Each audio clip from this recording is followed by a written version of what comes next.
ध्यान दो, इतने वर्ड क्या लगा है? धातु की दो शून्य गोलियां एक दूसरे से 1 मीटर की दूरी पर स्थित है। धातु की दो शून्य गोलियां, सबसे पहले अगर हम चाहे तो इसको फिगर बना के भी हम समझ सकते हैं धातु की दो गोलियां, ठीक है। और फिगर से ही ठीक रहता है। ये हमारे क्या आएगा?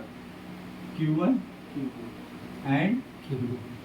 अभी Q1 और Q2 देख लेते हैं क्या कहना चाह रहा है। वो लगा है कि धातु की दो सूक्ष्म गोलियां एक दूसरे से 1 मीटर की दूरी पर है, ठीक है। यहाँ से डिस्टेंस हमारा कितना जा रहा है? 1 मीटर। 1 metre 1.0 metre. अब इसने क्या कहना चाह रहा है? बोला का दूरी पर स्थित है, प्रत्येक का द्रव्यमान 10 की पावर -2 है। अब इसको हटा दीजिए, द्रव्यमान की बात कर रखा है। क्या वर्ड बोलना चाह रहा है? M1 M2 और M2, ठीक है। तो M1 बराबर M2 बराबर 10 की पावर -2 kg। जो दे रखा है उसी को आप लिखिए, ठीक है। इसने वर्ड क्या बोलना चाह रहा है? बोला का है कि एक गोले से दूसरे पे कितने इलेक्ट्रॉन स्थानांतरित कराए जाए, ठीक है। कितने इलेक्ट्रॉन? n बराबर क्वेश्चन कितने इलेक्ट्रॉन स्थानांतरित कराए जाए कि उनके बीच वैद्युत आकर्षण बल गुरुत्वाकर्षण बल का 3.46 गुना। वैद्युत आकर्षण बल गुरुत्वाकर्षण बल का, गुरुत्वाकर्षण बल का मतलब क्या आएगा? जी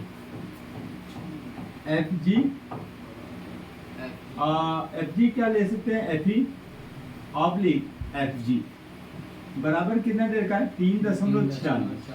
ये क्या आएगा? गुना हो जाएगा। ये कौन कह रहा है? ये प्रश्न कह रहा है, आप कुछ नहीं कह रहे हो, ठीक है। प्रश्नानुसार सवाल को बहुत अच्छे से पढ़िए। ये गुना वाला जो शब्द होता है ना, ये थोड़ा सा कंफ्यूजिंग होता है। तो इस कंडीशन में देख लेते हैं, अगर द्रव्यमान दे रखा है तो हम एक काम कर लेते हैं, यहाँ पे न्यूटन का नियम लगाते हैं। तो न्यूटन के नियमानुसार, न्यूटन के नियमानुसार, अगर न्यूटन के नियमानुसार अगर देखते हैं तो यहाँ पे हमारे क्या हो जाएगा? Fg बराबर capital G M1 M2 divided by R square. Equation यहाँ पे फर्स्ट। अब इसी देखे तो कूलाम की बात करते हैं। तो कूलाम की अगर हम बात करते हैं, इधर देखिएगा, यहाँ पे दो पिंड ले लेते हैं। इस कंडीशन में क्या कर लेते हैं? इनका डिस्टेंस ले लेते हैं। ये कितना आएगा? Q1 Q2 और Q2। यहाँ से डिस्टेंस उतना ही रखते हैं, ठीक है। इलेक्ट्रॉन की बात कर रखा है, इस जगह पे हम क्या कर सकते हैं? Distance r metre, r metre क्या? 1.0 मीटर ले लीजिए, 1.0 मीटर। अब इस कंडीशन में Q1 बराबर Q2 को कर ले, देख लेते हैं। यहाँ पे क्या आएगा? Q1 बराबर Q2 बराबर Q2। बिना इसके किए कुछ नहीं होगा, ठीक है। तो यहाँ पे अगर हम देख लेते हैं तो कूलाम के नियमानुसार क्या आएगा? Fe बराबर कितना आएगा? 1/4πε0 K Q1 Q2 divided by R square. Distance ये इसकी बात करते हैं। तो यहाँ पे Q1 बराबर Q2 के, तो यहाँ पे फॉर एयर लगा देते हैं।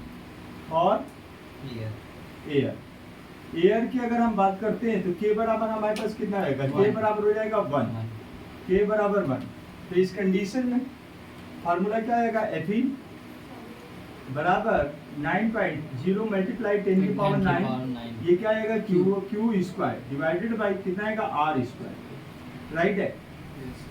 अब इक्वेशन, अब एक काम कर लेते हैं, समीकरण 1 में समीकरण 2 का भाग दे देते हैं।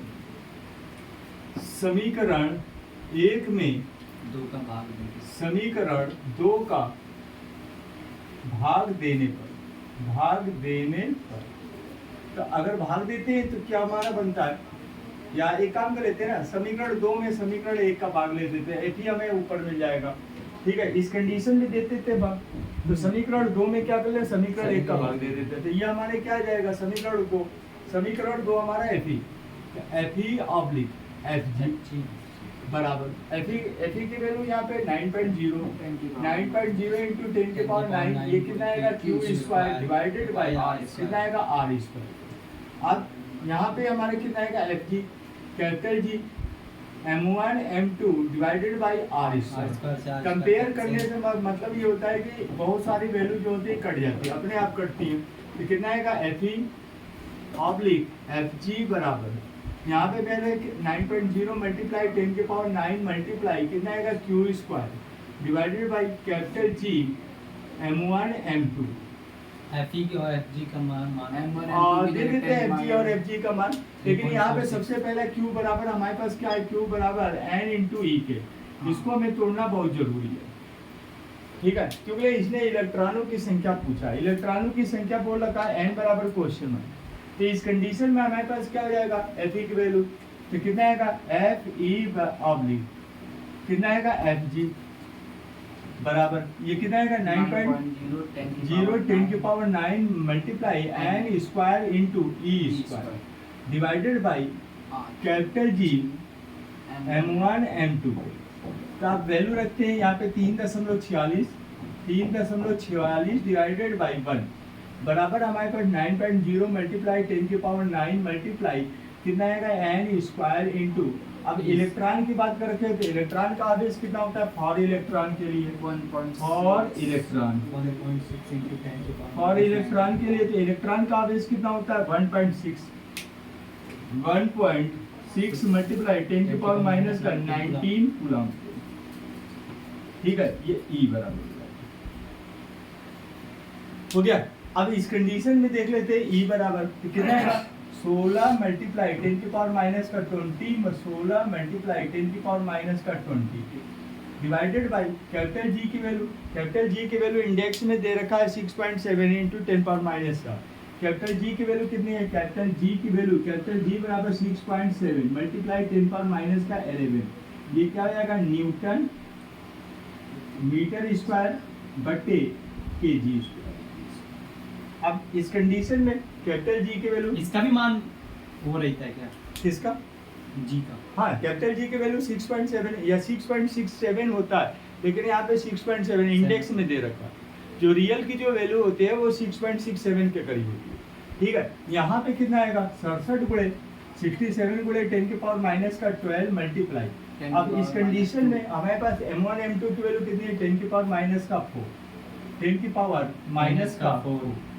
अब इसको सॉल्व कर लेते हैं, कितना आएगा 10 की पावर माइनस का 40, अब यहाँ पे 10 40 में से 4 ये का तो ये बच गया हमारा 28 10 की पावर कितना आएगा माइनस का 28, ठीक है। अब यहाँ पे अगर बात करते हैं चलिए ठीक है 10 की पावर 28 9 कट जाएगा, अब ये हमारे पास कितना आएगा 10 की पावर 9 ओके 10 की पावर 9 कट रहा है, ठीक है, 10 की पावर 19 10 की पावर माइनस का 19 आ गया। अब एक काम करें माइनस का 4 10 की पावर माइनस का 4 फिर कितना आएगा 10 की पावर माइनस का 15 माइनस का कितना आएगा 15 के, ठीक है। अब इस कंडीशन में अगर हम बात करते हैं चलिए ठीक है, अब इसको 10 पर माइनस 4 को भी काट दिए, अब ये हमारे पास वैल्यू आएगा एन स्क्वायर को यहाँ से बाहर निकालते हैं तो एन स्क्वायर बराबर मल्टीप्लाई करते 3.46 गुणे 67 डिवाइडेड बाई ये हमारे पास कितना आएगा 9.0 मल्टीप्लाई कितना आएगा 16 गुणे 16 इंटू 10 की पावर माइनस का 15, राइट है। अब ये पावर को ऊपर ले जाते हैं, पावर को जब ऊपर ले जाएंगे तो इस कंडीशन में हमारे पास क्या आ जाएगा एन स्क्वायर बराबर 3.46 का, या इसको एक काम कर लेते हैं 346 गुणे 10 की पावर माइनस का 2 मल्टीप्लाई 67 गुणे कितना आएगा 9.0 इंटू 16 गुणे 16 10 की पावर ये क्या आएगा 10 के पावर कितना आएगा 15 हो जाएगा। अब इस कंडीशन में ले लेते हैं 10 की पावर माइनस देगा 13 के, ठीक है।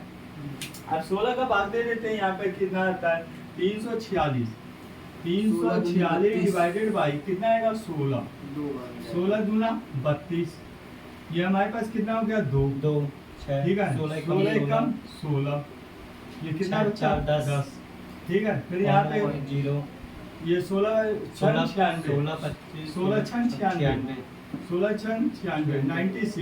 21.6 कितना आएगा 21 इसको काटेंगे तो कितना आएगा 21.6 के करीब आएगा, अब 21.6 को हम चाहो तो 10 की पावर माइनस दशमलव हटा सकते हैं, 10 की पावर माइनस का 1 लिख सकते हैं। ठीक है, बाद में देख लेते हैं इसको 10 की पावर 16 को। अब इसको एक काम कर लेते हैं, 216 को भी हम डिवाइड कर देते हैं, तो ये हो जाएगा 216 डिवाइडेड बाई कितना आएगा 16 के।